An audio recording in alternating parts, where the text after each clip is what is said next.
Hi, it's Julie, the doula trainer, just having a quick chat with you along the lines of who should not be a doula.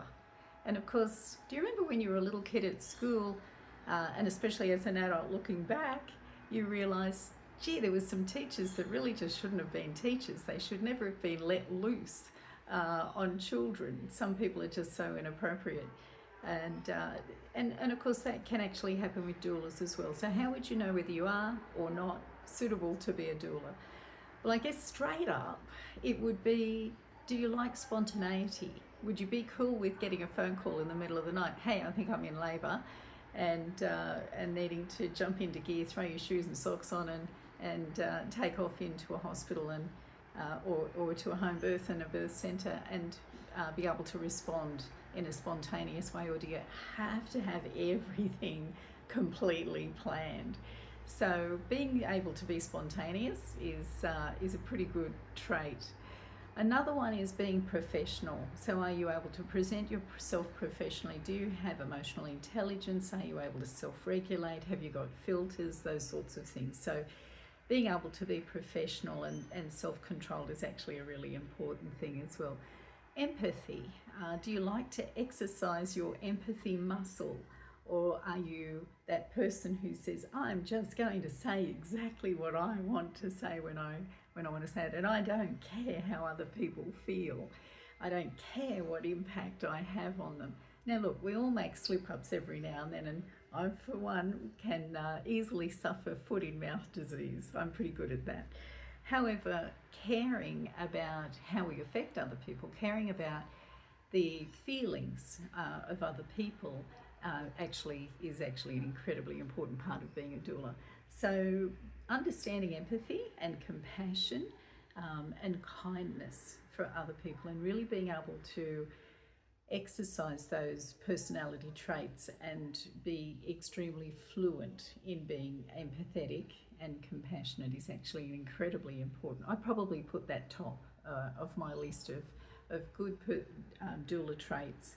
So if you're not an empathetic person at all and you don't care what other people feel or the impact you have on other people, it might be best to just give this a miss. And another one is accountability, responsibility, and being your own boss. Would you be happy self-regulating and having discipline and planning your day and having that feeling of, I'm in control of this, I'm in charge, I'm fully responsible, everything is on my shoulders, and I'm fully accountable for everything from finances to advertising to, well, you name it. But if you're running your doula business, you need to be right across the whole lot. Now, nobody's perfect, and sometimes we just need to outsource things.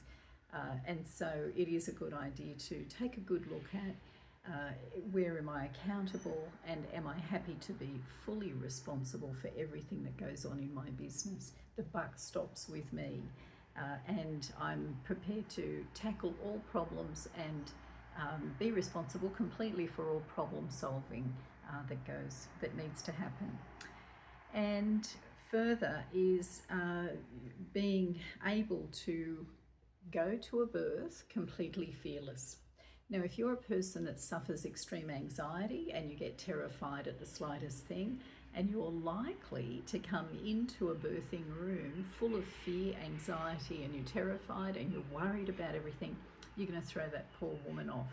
So the labouring woman only needs people who are confident and strong and self-controlled and fearless and able to really give her their strength and share their strength, their belief, their strong belief that she's perfectly capable of doing this, and never questioning a midwife, for example. So it's a pretty common thing that a partner, for example, might say to the midwife in a stressful late labour stage, do you know what you're actually doing? Are you actually a mother? Have you actually given birth? Are you for real? Is this all okay? And their lack of confidence, which is understandable, especially if it's their first birth they've gone to, can certainly make a difference. But we don't want that from the doula. The doula needs to back up the midwife and also reassure the partner and pour out endless encouragement and reassurance and quiet confidence to the mother and her partner. So the doula can often be the glue that makes all the difference in the world. And so that's something to think about as well. So enjoy your day.